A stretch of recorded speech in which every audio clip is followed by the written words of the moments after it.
Olá, muito boa tarde, sejam bem-vindos a mais um programa mensal Marketing Today. Eu sou o Pedro Caramez, sou especialista em marketing digital com um retoque especial para o mundo do LinkedIn, que é onde provavelmente aqui está ou aqui eventualmente me conhece. Tenho hoje aqui, juntamente com a Cláudia, levar também a efeito neste caso pela segunda vez, este programa mensal de Marketing Today. Estes programas tipicamente têm um convidado, que já irei passar a apresentar, e este programa é, na maioria dos casos também, conduzido em inglês, pelo que os próximos 30 a 45 minutos serão colocados aqui em inglês, e portanto, mas dos quais gostaria muito de contar com a sua participação aqui, seja para conhecer um bocadinho da história da nossa convidada de hoje, seja também para podermos aqui também participar ao longo deste programa e, quem sabe, poder ganhar aqui ou habilitar-se a receber um livro autografado da autora que convidamos aqui. Portanto, vou fazer este shift agora para passarmos para inglês e para podermos então dar início a este programa. So, good afternoon, everyone. Thanks to join that you have joined in this on LinkedIn, YouTube, or Facebook. This is the monthly event called Marketing Today. Marketing Today is an initiative created by me and Claudia to discuss the marketing landscape to a broader scale by inviting people just like Jenna from different parts of the world, CMOs, speakers, brands, marketing leaders that we want to learn more from. And so this program was only possible with Claudia. Claudia, so many of you probably are not familiar. Claudia is a marketing professional that spent more than 20 years in the corporate side of things, working in 3 cities, Lisbon, Barcelona, and Madrid, and in different industries, starting her career managing brands in the FMCG industry or area. In the past 9 months, or 9 years, sorry, she was focused on 360 marketing strategies and strategic partnerships while at Walt Disney. So with everything introduced, may I welcome you to Jenna. Jenna, thanks for accepting the call for these 2 Portuguese to be among us and to share a little bit of your knowledge with us today. Olá, boa tarde. Nice to be here. Thanks, Jenna. Claudia, I will. Thank you so much, Pedro, for your presentation. Hi, everyone. Thank you so much for tuning in. And thank you, Jenna, once again for joining us. I'm very excited because we will speak about one of my favorite topics, that is strategy. So we are lucky to have you here today.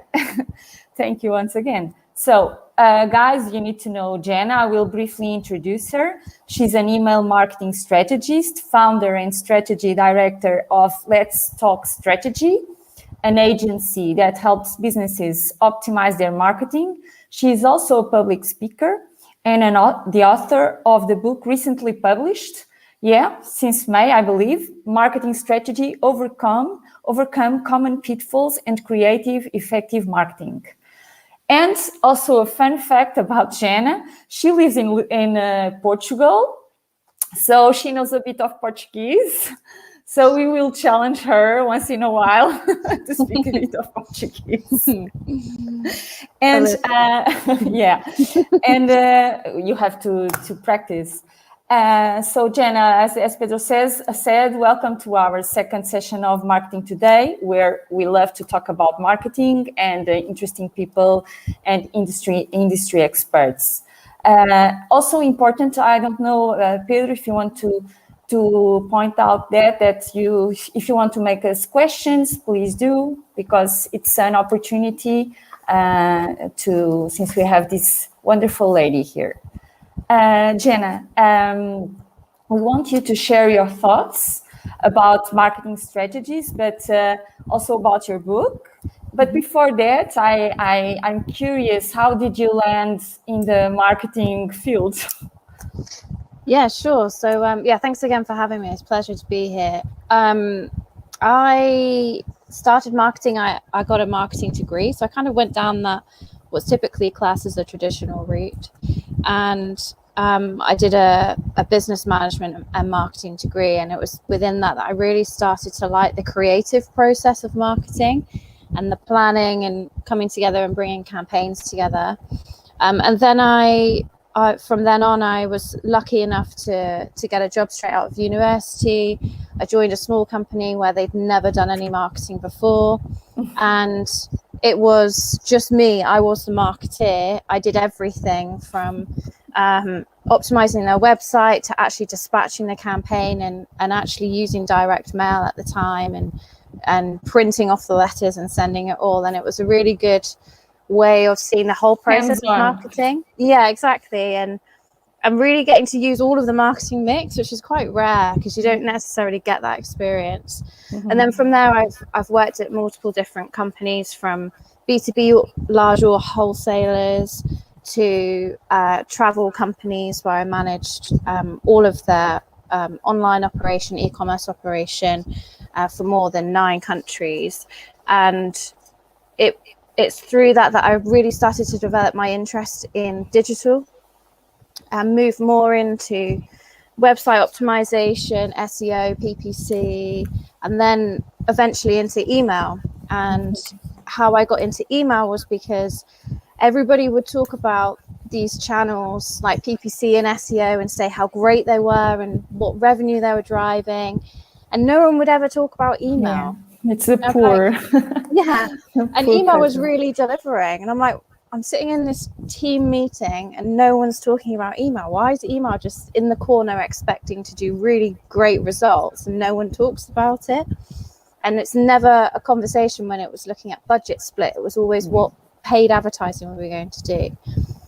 And I had this at a few places that I worked at. I worked at some financial companies, so then worked at bigger global brands as well, and it was the same. And it really started to pique my interest. And then I got an opportunity to join an email technology company, head up their strategy department, and talk about email, both in the UK and across Europe. And it was from there that I was able to really see the results that email could deliver, but actually how underutilized and under-resourced the channel was, and the results it's delivering, even bearing that in mind. So that's my kind of real key interested area now, is in email and email strategy. Jenna, the book. After all those experience comes the book. What was the book designed for? What are you thinking? Of course, that's a sum of all your experiences, previous experience, but a book is a book. And who was the element that said, Jenna, you have to bring all of this knowledge into a book? And so can you tell us a little bit about the beginning elements and of course this idea to bring on a book about all of this? Yeah, sure. So the idea for the book came about 3 years ago, and it's taken a long time to write this book. The reason why I wanted to write the book was because I get very frustrated, as I'm sure lots of marketers do, that we have a huge misunderstanding between the difference of strategy and tactics. And I wanted to write a book that clearly explained the difference and clearly explained what needed to go into a strategy to help marketers, business owners, and students understand all of the elements that need to go into a marketing plan and not just think about the tactical element. And as being a teacher as well, students come to class and they hear all about all the amazing things that Gary Vee is doing, say, for example, but it's so tactically driven that no one talks about the strategy. So I thought, right, if I really want to deal with this problem and I really want to have clients come to me and ask more about strategy than tactics, then I need to do something about it. And the book was born, and I was lucky to get publishers Kogan Page on board. and have lots of people input, lots of case studies and lots of support for the book. But that's not to say it was easy to write, because it definitely wasn't. It's very hard to write a book and condense everything down and make sure you don't miss anything. And it's a really long process to get it to final. And research also, and to be accurate with the data. Yeah, it's so good. Yeah, exactly. Yeah, I imagine that. Pedro also wrote a book. Well, that's a different story. Yeah, well, I've wrote a book. I've read a book a couple of years now. Hopefully, in September, a new child will come. A new book will come. But as Jenna said, it's tough, because speaking about all of this usually makes you in some way say, okay, I cannot avoid to speak about this. So a new feature comes along and you say, oh my God, I need to change this. So a lot of issues speaking about and writing a book, of course, all the elements, but we'll touch that in a couple of minutes now. Yeah. Claudia, it's up to you. Yeah, it's curious, because you were mentioning the tactics and the strategy. It's a question I often do to people when I talk to marketers. So in this overwhelming world we are living, where there are so many strategies and tools, and people say that they are the ones that they are presenting are the best. So today in this competitive world, how do you think brands, what strategy should they use to grow their customers to fans? Because it's completely different to have a customer or a fan, because fans keep buying from you. Yeah, of course. I think the number one kind of starting point is to define what value is that the business is giving to those customers who they then want to turn into fans, or fans that they want to turn into customers. They might have a lot of fans, but maybe not so many customers. I think what we tend to do as marketers, and sometimes it is because we are pressured with time or lack of resource, is that we go after like the shiny tactics. So say Clubhouse, for example, it was quite a prime example where a lot of people flocked to Clubhouse but didn't really think about their audience and whether or not their audience would actually be on Clubhouse, or whether it just sounded great and everyone else is using it, so I also need to do it. Yeah, it's the new sexy piece of tech to be using, and the new tactic. But actually the strategy piece, really, to boil it down between the difference between strategy and tactics, strategy is the who, the what, the where, the why, and the when of what you're doing. And then the tactics is the how. The tactics have a really important part to play to actually implement the strategy, but they don't drive the strategy. The strategy should be driving the tactics. And I think that's the bit that we have the wrong way around. So when you're thinking about, converting your fans into customers or customers into fans, really need to think about what's the value to them in the first place? What's your USP? What's your unique selling point?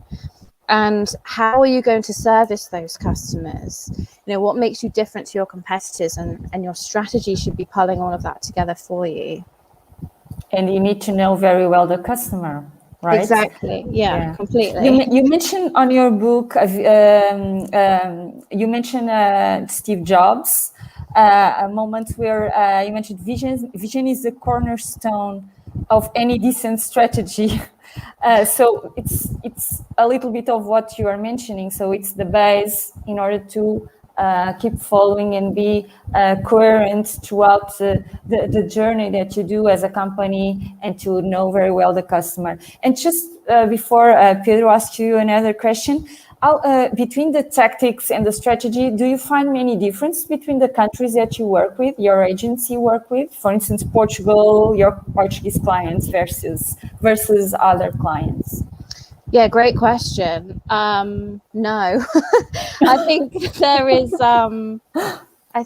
is still, across the world and across the marketing industry, there is still a huge misconception between strategy and tactics.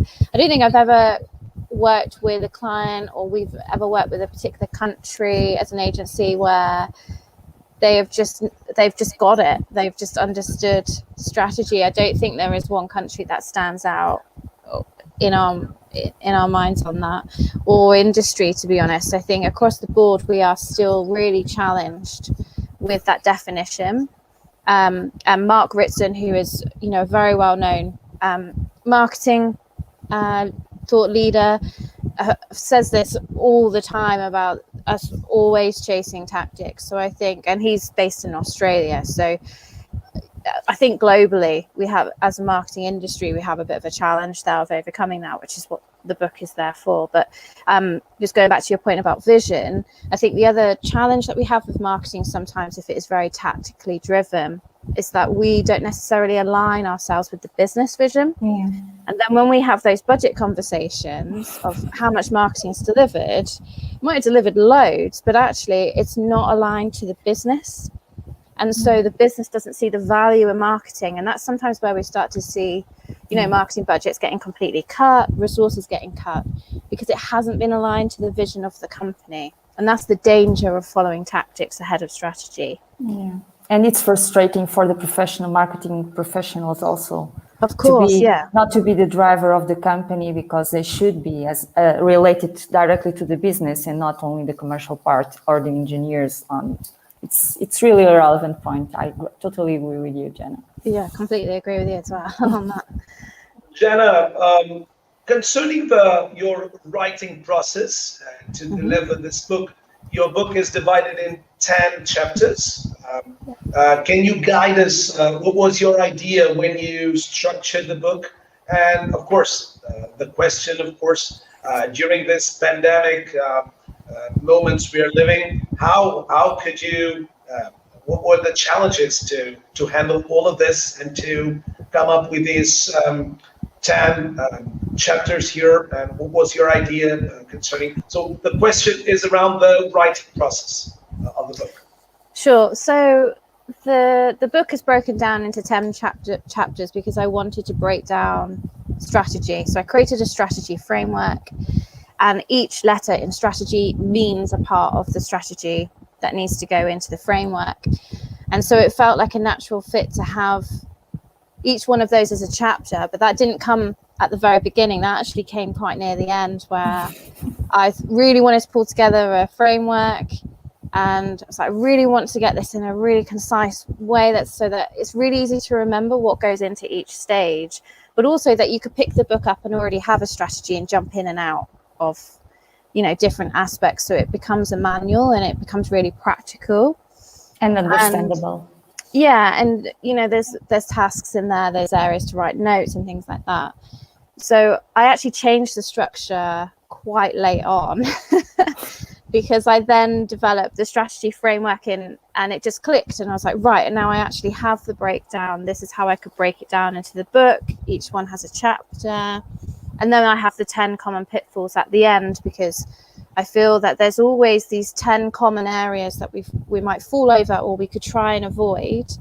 And I wanted to have just a go-to area where you could just jump to the back of the book as a marketeer and think, oh, actually, I'm facing that right now. How do I avoid or overcome this?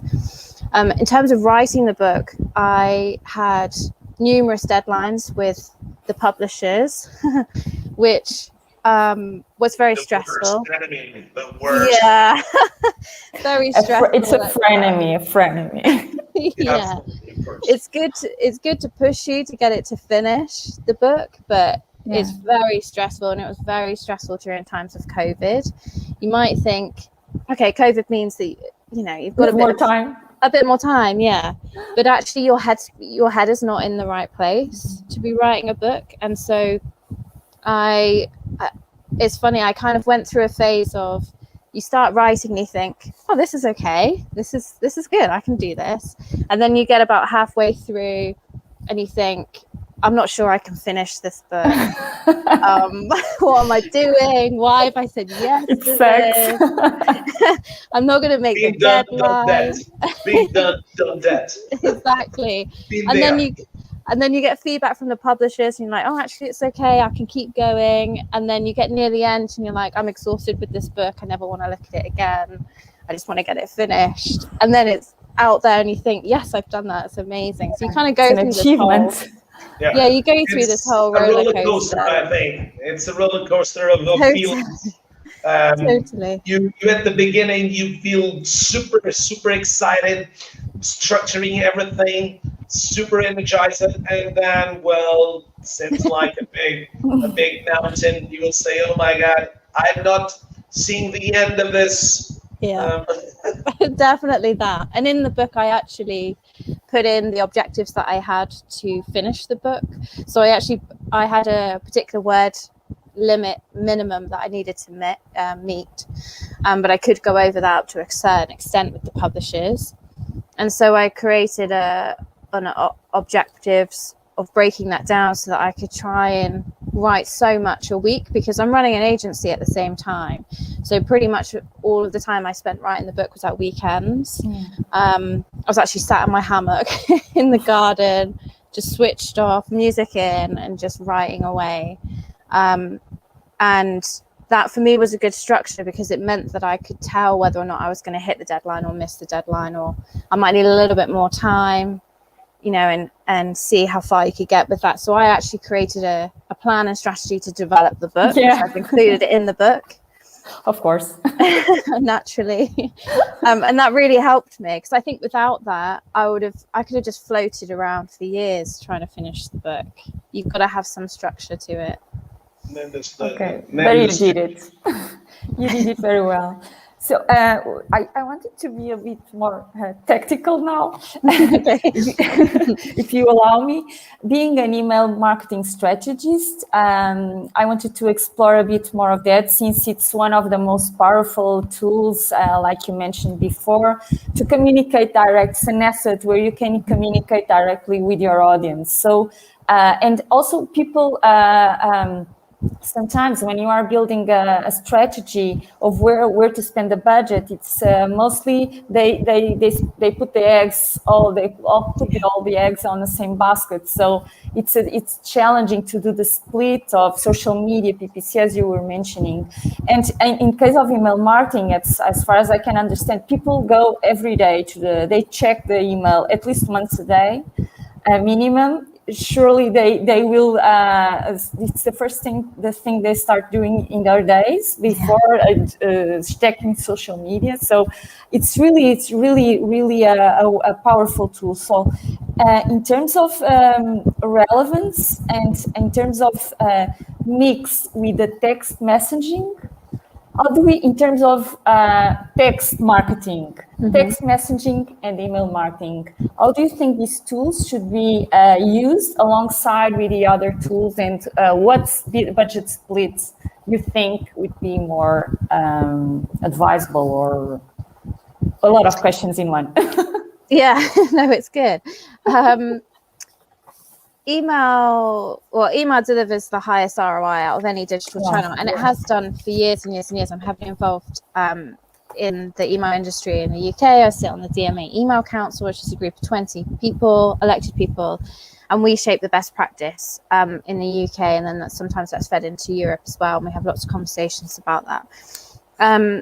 And we conduct research every year, and email is the preferred channel of consumers, delivers the highest ROI, yet consistently in all research we see that it's the most under-resourced. And I think there's a couple of things there. I think firstly, it's a very cheap channel to run, and it's seen as a very cheap channel. So I think in the past, I would say probably 2-3 years ago, it was very, very much a batch and blast, sent to everybody, no segmentation. Yeah.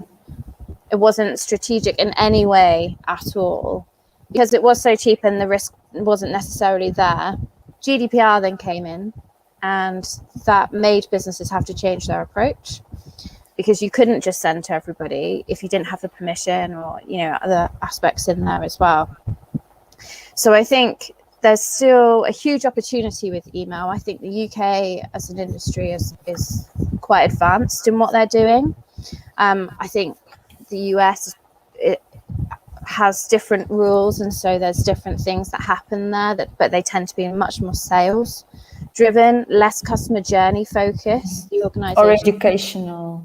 Yeah, and less of that mix. It's very much heavily 90%, 80% of content to be sales orientated. And then I think the rest of Europe, it's a real difference. You know, in Germany, customers are very formal. They don't want to have that sales message. You have to be really delicate with how you use email. And in the Portuguese market, I think there's still a lot of opportunities. There's lots of emails that are sent that are full image based, that probably are still batch and blast, and heavily sales orientated. So there's still some opportunity there to develop email. I think the difference between email and SMS, so text messaging is a tricky channel because it's seen as being quite invasive still. We'll look at our phone and we'll get a message and we'll respond straight away. So the read rate is really high. It's like 98% of all messages sent are read. But that doesn't mean that that customer at the end is happy that they've just received that. Yeah. And so there is a real... And you cannot unsubscribe. Well, you can, but it's not as easy. Yeah, you can. Oh. And it should be in the message itself, but that isn't always the case. And I think that's the experience that most customers have had, where they haven't been able to get out of a cycle of SMSs. They didn't realize they were signing up to SMS. And so it has a really negative connotation with customers. Where it's really useful is if it's like delivery updates, or like your order's on its way, or confirming an order. Then it's status really of your Yeah, I've worked with some retailers that have used it as flash sales, and their customers know that they've subscribed to that, and it's like a VIP flash sale, and it's just coming up now, and only got like for 24 you. hours. Yeah, then it works really, really well. It has to be very time sensitive in how it's used. So it's a completely different approach when using SMS to email. Yeah, exactly. Because in the email you can create a relation with the customer if you know what is your audience, and also if you do a good balance between selling and educating and adding value. Yeah, email comes across the entire customer journey. It's one of the only channels that does, from being a prospect to visiting a website, going all the way through to being a customer to then being a returning customer. It comes all the way through that experience, and each time, each message should be completely different and have that context. Where it also adds lots of value is that it's not necessarily classed as owned data, but the company has that data. They're not reliant on Facebook or Twitter, for example. They have that as part of their arsenal as a business. And if a company is looking to sell their organization, they will get asked for the engagement rate and the list size of their email marketing, because it's seen as an asset to a business. Which is very different to when you look at social media, where you might the algorithm. You might have 15,000 fans on Facebook, for example. But if Facebook changed their rules tomorrow, that could be gone. And you're very heavily reliant then on those technology providers and those tools. Whereas email is, you control that as the business, and that makes it very unique. And I think that's why it's lasted all of this time. I had all of these new tactics. It's still the one that's very consistent. Okay. And I have curiosity in a couple of things, Pedro, before you're moving on. In terms of the budget split in the digital marketing, what do you think it would be, or your opinion? It depends surely about B2B, B2C, depends on the business, but an average of what should be the split between the several media? Yeah, it really depends on lots of different things there, like the industry, the customers, the company. But I would say from experience, email never gets enough of the budget. Never. I've never seen it get enough of the budget, not once actually. And even with organizations that have invested in AI, for example. And they've achieved amazing results, that still was underinvested in comparison to the other digital channels. So I think there's a huge gap there for the value that email can deliver, even at this low budget level, to actually putting more investment in and driving even more value from email. Okay, I want to get back to the AI, but Pedro, please. Okay. The curiosity moves us. So when Claudia is on curiosity mode, I will, of course, let her in. So the questions interesting here. Jenna, as this book is concerning around strategy, who do you think should read this book? This book was thought for a specific reader.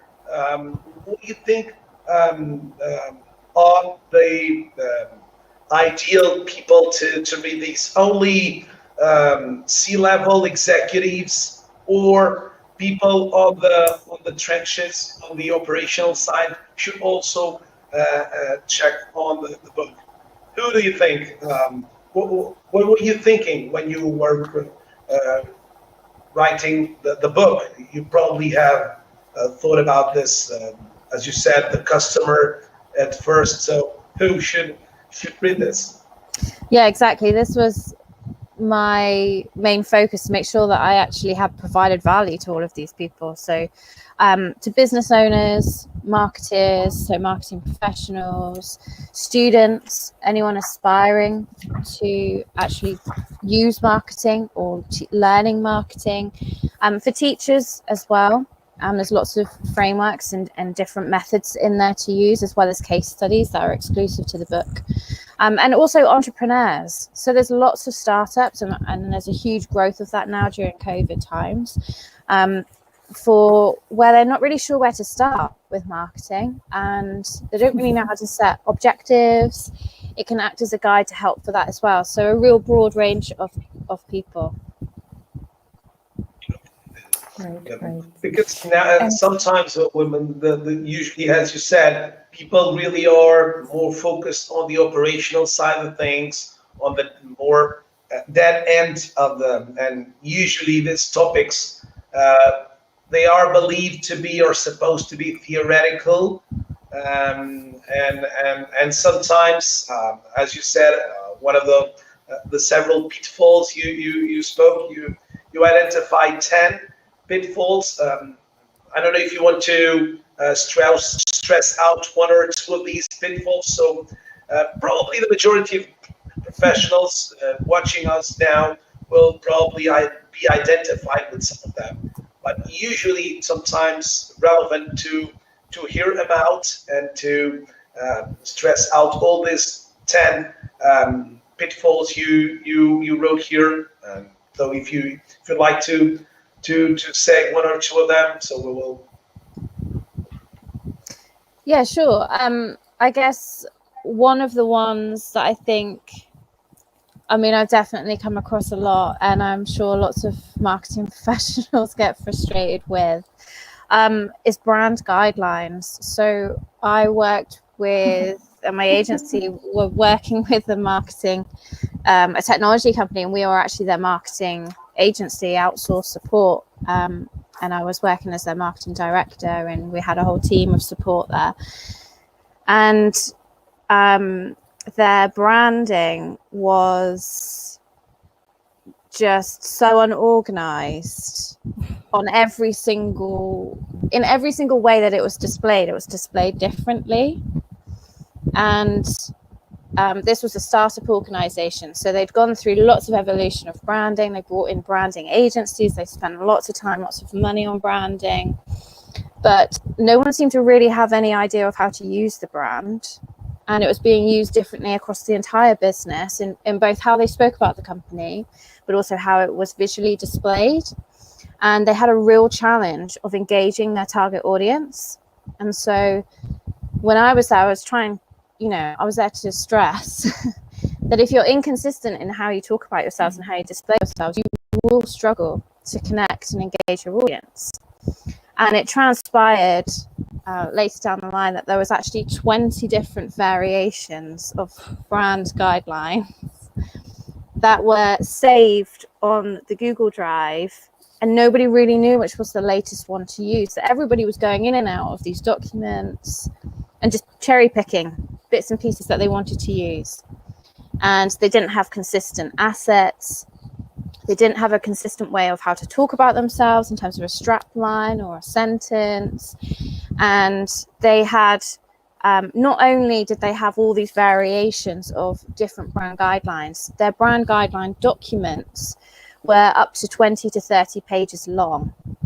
And when you have something that is that long and includes that many different variations of colors, which I think it had every color of the rainbow available to use as part of their brand guideline, it just meant that everybody had their own personal interpretation, and it just created a real mess of real unbranded miscommunication.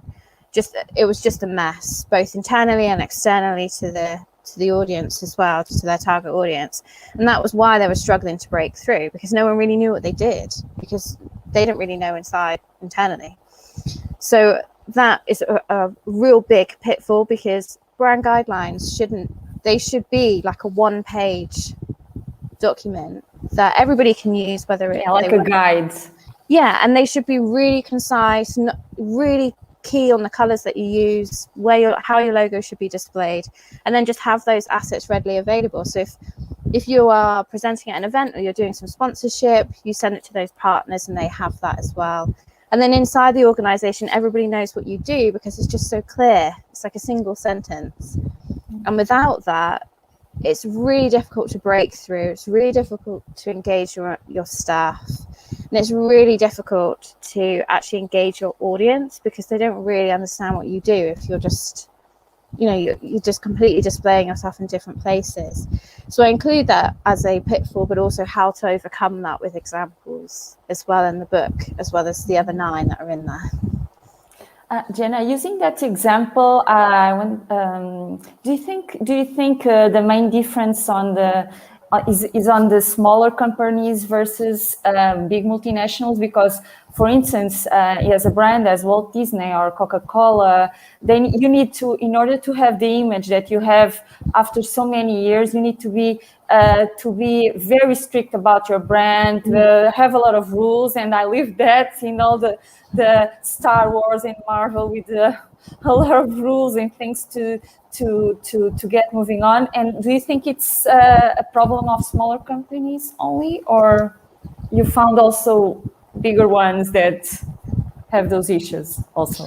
Yeah, I think it's across the board, but the companies that have got it right, like the likes of Disney, Lego, you've got Apple, for example, where you are really strict and really clear actually on how the brands should be displayed, then that is what the guidelines are there for. I think I've seen it across bigger organizations as well as small, where the kind of thought is that you bring in a branding agency in and it will solve all your problems for you, and that isn't the case, because you have to actually implement that branding as well. You can't just take a document and expect everyone to use it. It has to be a living, breathing part of the culture almost. Yeah, exactly. And it has to align, again, when we go back to that vision piece that we were talking about earlier, it has to align to the vision of the organization as well, in how they're displaying themselves. So I suppose you will see, I probably have seen it a little bit more in smaller organizations, where it's just being, okay, yeah, we've done it and it's the job done and forget about it. But I have also seen it in larger organizations where it just hasn't been clear at all, or there's been too many variations, too much change, and therefore it's lacking the buy-in from the employees. Yeah, okay.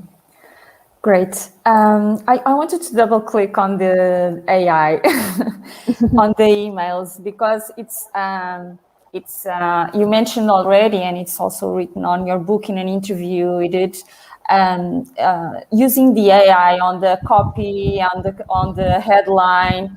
Do you think it's versus a copywriter, a human person? How do you balance that? So it's quite hard, because it's one job less. So using the AI will be the solution in the future. Yeah, it's interesting. There is a real fear that the AI and the robot is going to take our jobs, but the AI only works really well, firstly, when there's a clear strategy for using it. And secondly, when there is human input. It can't work on its own. So how I see it is that, and how I've seen it work most effectively, is when it's been used as a marketing assistant, and it has assisted the copywriter, and it has assisted the marketing team to understand more about their customer base. So I worked with, my agency worked with global brand Hilton, and we ran an experiment with them on bringing in AI to help drive more engagement with their email subscribers. And that was our whole objective. It wasn't necessarily about driving more sales, but they wanted to be able to connect more with their customers, and also drive that engagement piece. And they felt that they were running out of ideas for subject lines. So they thought, well, maybe we could use AI and it will give us more ideas, engage our audience, and we'll learn a lot more from it as well at scale. And so they trialed it. They trialed it in the States, and they ran an experiment of 10 subject lines, one being the human subject line that they would have used. Wow. And yeah, and then sent that campaign out, and the human subject line came last and the AI subject lines won. But what was most interesting was the ones that won were the ones that, as marketers and the marketing team, would have just discounted anyway. And that's the beauty of AI, because it's using machine learning, and it will then learn for the next send. Yeah, and in the future they will not suggest that if you, okay. Exactly, and it can crunch those numbers so much more quickly, you know, in a way that as humans we would never be able to do it in that time frame. You know, it would take us a lifetime in what the machine can do. And that's where the assistant piece comes in, because it starts to then highlight not only the gap between what the marketing team thought and the customers, but also what the customers really engage with. And in 3 months, not only did it increase engagement of using AI, it drove more sales. And that wasn't the original plan, but it meant that it actually paid for that investment. Okay. And now it's used globally for all of their campaigns. It's used as standard, and they can then pull out what those top subject lines are and use that content in other channels like social media, for example, and PPC, and inform other digital channels. So it really starts to work across all, not just be siloed in the corner. But still, the human eye, it's still important. Exactly, yeah. I don't see it as a way. I know there's this big fear about it taking people's jobs, but I don't see it that way at all. It is the assistant. It has to be fed to. You have to feed in the brand for a start. Something, yeah, the voice of the brand. The voice, yeah, some words you might not want to use, for example. You still need to feed it, and you still need to analyze those results, and the human will always be needed for that. Okay, great. Well, we are reaching our time, but I still wanted to make you a question, since the audience, it's very diverse. Not only students, but also entrepreneurs. So what's it's a common question, or what advice would you give to the young Jenna when starting? Yeah, I'm actually doing an interview series. Well, not that you are old, you are really young, so the younger. I know what you mean. I'm actually doing an interview series, and I've been asking everyone else this question, so now this is my comeback. Yeah, I think what I would give my younger self is to be braver. So to be braver in asking those questions. So when sitting in a meeting, and particularly when I first started out my marketing career, I would sit in a meeting and be the only woman in that room of like 20 people, and you can be quite intimidated with that when you've just come out of university and you think, I've got a real question about whether or not this is the right thing to do, or why we're doing things this way, but you don't necessarily have the confidence to ask that question when you first start out. And now I would always say, just be braver, just ask those questions, because questions is what then starts to open up that conversation. And it might be something that no one's thought about. It might be something that everybody's thought about, but it's good to show that curiosity. I think the other part is to always keep learning. And I do this anyway, but I think to have that mindset from the very beginning that once you finish your degree, that learning doesn't stop there. It keeps going. And it's really important to have that learning and curiosity piece. And that's what's really kind of got me where I am, I guess, from that curiosity of email and why is it being put into the corner. But to have more of that. So that would be what I would say to my younger self. Great. Excellent, Jenna. And I will say this final remarks. It was a pleasure to have you here, and to be hopefully a part of your Portuguese history. As this event was probably the first event for a Portuguese audience. Eventually, I don't know, but hopefully it's my others second. will come. Yeah. It's my second, so I'm getting there slowly. Great. So you're beginning this momentum here. Hopefully, the third event in Portugal will be quite nice.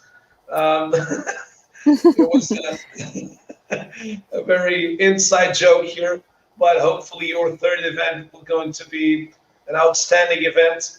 All the outcome of it. Claudia, I don't know if you want to say the final remarks, so we will close with you. We will close with you. Ask Jenna, how can people follow you? So you are active in what media? In social media or? Yeah, so I'm on Twitter at Jenna Tiffany, on LinkedIn /Jenna Tiffany, and available on my website as well. Okay.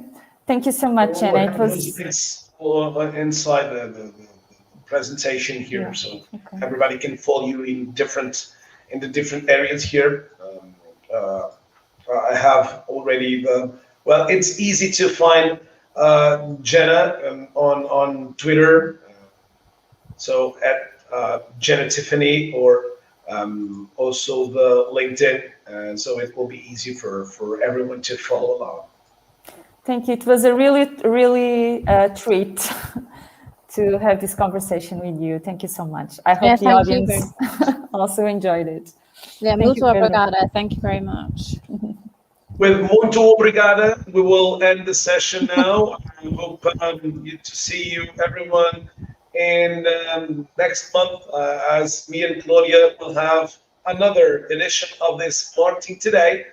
So stay tuned for another guest from any part of the world who's coming here to provide them relevant knowledge, and eventually we will have another amazing guest to enrich your learnings also about the topics around marketing. So wishing you all the best, and I will close now. Just wait just a little bit, my fellow colleagues here of the panel, as we will close the session. Bye-bye. Beijinhos. Ciao. Ciao.